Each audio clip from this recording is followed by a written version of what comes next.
कल्पना कीजिए कि आप किसी सुबह उठते हैं और आपके सामने आपका हमशक्ल खड़ा होता है। अब आपका पहला रिएक्शन क्या होगा? आप अपनी आंखों पर यकीन नहीं करेंगे, पर आप ये जान लीजिए कि ये बात ग्रेट साइंटिस्ट स्टीफन हॉकिंग ने कही थी। स्टीफन हॉकिंग ने इससे रिलेटेड एक थ्योरी भी दी जिसे मल्टीवर्स या पैरेलल यूनिवर्स के नाम से जाना जाता है। हॉकिंग का मानना था कि जिस तरह हमारा यूनिवर्स है, ठीक उसी तरह हमारे आसपास भी कई ऐसे यूनिवर्स मौजूद है जो बिल्कुल हमारी तरह ही है। इनकी अपनी गैलेक्सीज, ब्लैक होल्स और शायद अपनी सिविलाइजेशन भी है।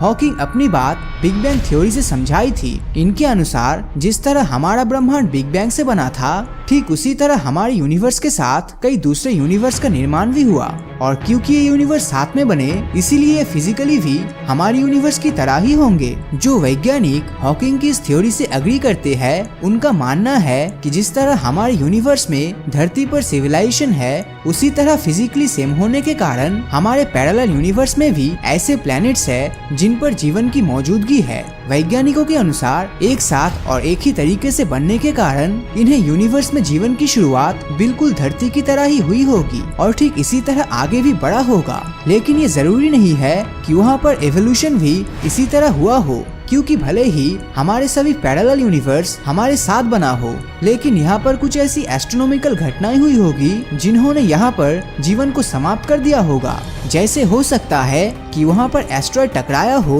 जिससे वहाँ पर जीवन पूरी तरह समाप्त कर दिया होगा, या दूसरी संभावना ये भी हो सकती है ऐसे किसी ग्रह पर डायनासोर जैसे विशाल जीवों का अंत करने के लिए किसी तरह का कोई एस्ट्रॉयड नहीं टकराया होगा और आज डायनासोर वहाँ पर एडवांस सिविलाइजेशन की तरह रहते होंगे। जिसका मतलब है कि हमारे पैरेलल यूनिवर्स में फिजिकल लॉस तो सेम है, लेकिन वहाँ पर छोटे छोटे चेंजेस के कारण परिस्थितियाँ बहुत ज्यादा अलग हो सकती है। पैरेलल यूनिवर्स को लेकर वैज्ञानिक आज तक सिर्फ यही एक थ्योरी नहीं दी है, बल्कि इसे समझने के लिए कई वैज्ञानिकों ने अपने अलग अलग थ्योरीज दी।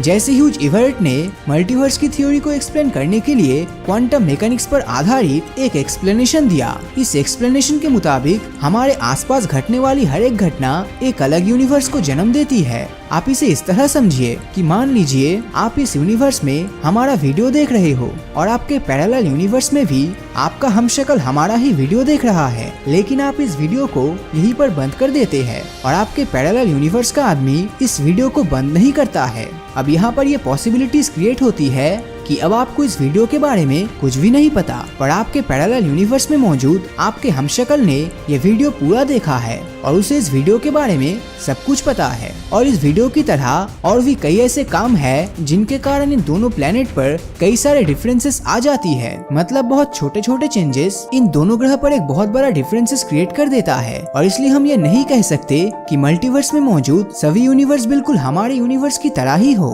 कुछ इसी तरह की बात नेशनल एकेडमी ऑफ साइंस के मेंबर एंड्रे लिंड भी कहते हैं। लिंड कहते हैं कि हम भले ही फिजिक्स के लॉस कांस्टेंट मानकर हमारे आसपास मौजूद पैरेलल यूनिवर्स में जीवन की मौजूदगी को सही माने, लेकिन किसी भी प्लेनेट पर जीवन की शुरुआत के लिए सबसे जरूरी फंडामेंटल लॉज होते हैं। अगर हमारे ब्रह्मांड में इन फंडामेंटल लॉज में छोटा सा भी चेंजेस हो जाए तो हम इंसानों का इस धरती से नामो निशान मिट जाएगा।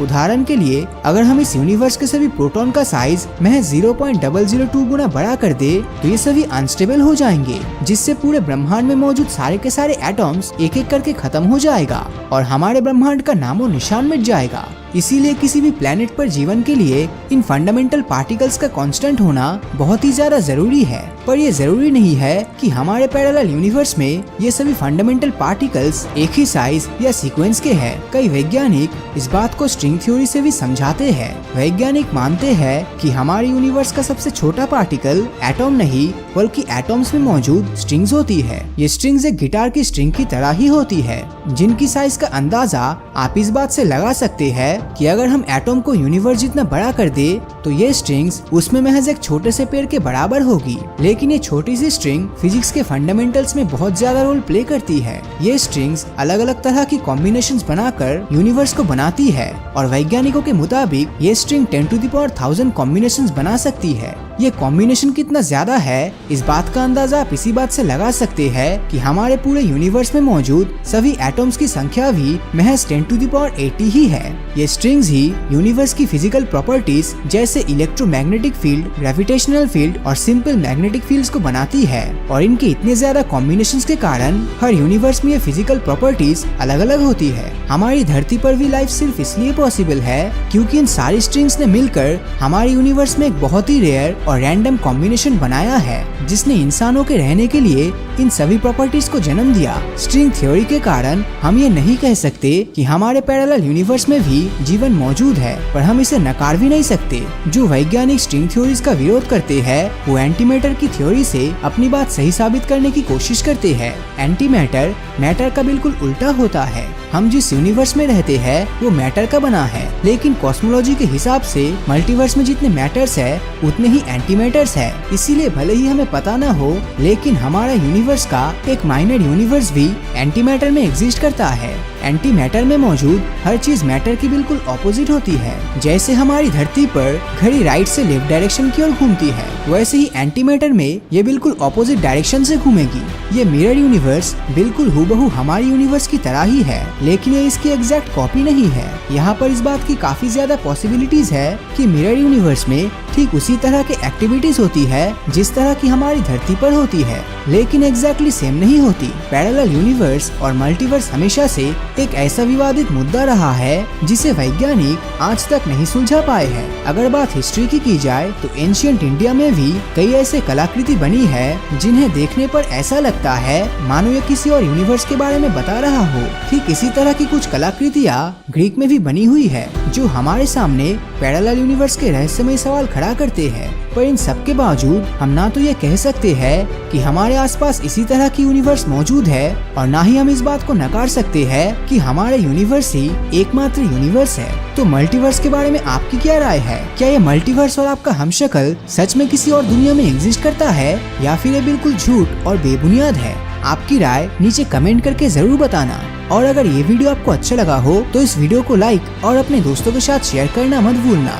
और अगर अभी तक आपने हमारे चैनल को सब्सक्राइब नहीं किया है तो सब्सक्राइब करके नोटिफिकेशन बेल को ऑन कर दीजिए, क्योंकि मैं ऐसी वीडियोस हर हफ्ते लाता रहता हूँ। तो मिलता हूँ आपसे अगले वीडियो में और हमेशा की तरह थैंक्स फॉर वॉचिंग।